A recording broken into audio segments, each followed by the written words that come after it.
Historia de la Compañía de Jesús en Colombia la han escrito varias personas. Hay una, hay una historia de la colonia, publicada en el siglo XVIII, para el padre José Casani, y otra que se estuvo mucho tiempo sin imprimir, que es la del padre Mercado, pero son muy parecidas. Es mucho mejor escrita la del padre Casani, pero el padre Casani nunca vino a Colombia. Él le escribió desde Madrid leyendo al padre Mercado. Y realmente es una historia útil, hay que tenerla en cuenta, pero le faltan muchos detalles si no consultaron archivos. Luego, hay otra historia general de los jesuitas en Colombia hasta 1940, del padre Daniel Restrepo. Es buena, pero también tiene un poco los defectos anteriores. La única historia, pero que no cumple toda la historia de los jesuitas de Colombia, que es científica, investigativa, donde se procuró leer todos los archivos importantes, aunque hay algunos pequeños fallas que no se pudieron llenar y él ya era consciente de eso, es el padre Juan Manuel Pacheco. Lo de Pacheco es todo de archivo, todo de documentos.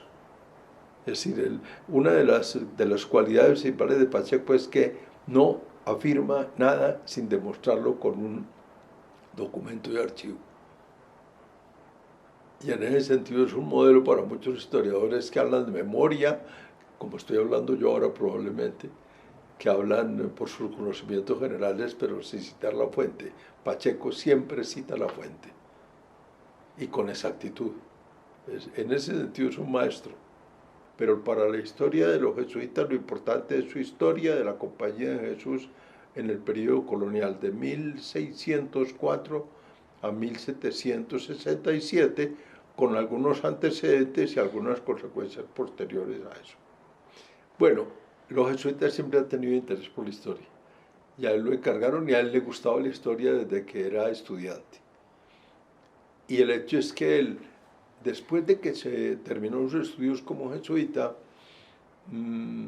solamente estuvo trabajando en un año o dos en cosas que no tuvieran que ver con la historia y con la edición.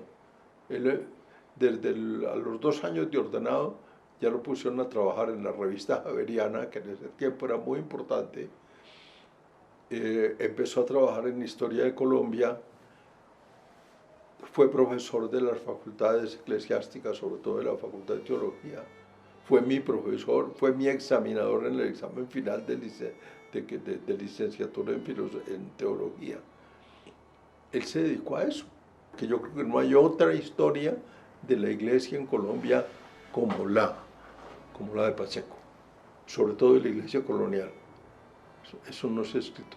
Y ese es el impacto que ha tenido y que puede seguir teniendo todavía, porque muchas de las cosas que él hizo no están superadas. Pacheco tiene, como les dijo, y ya lo mencionamos, las obras principales son la más importante, la que él más le trabajó en la historia de los jesuitas en Colombia en el periodo colonial.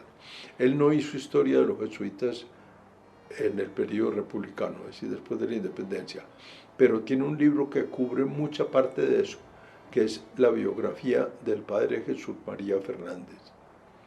Ese librito casi nadie lo conoce y yo tengo varios ejemplares. De modo que si algún historiador lee esto y quiere yo lo consigo.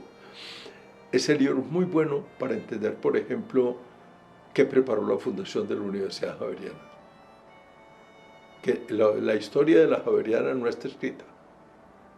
Hay cositas escritas, pero una historia de verdad no está escrita.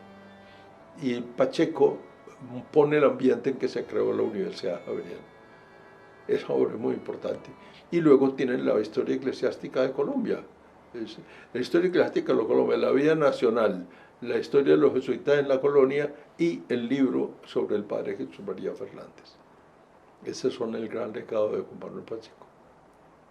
Pero es importante en la vida lo que dice Sócrates: una vida que no se vive reflexivamente no vale la pena vivirse. La vida hay que vivirla reflexivamente, cayendo en la cuenta de lo que se hace. Y uno de los instrumentos principales para eso es saber la historia. De modo que Pacheco en ese sentido fue maestro.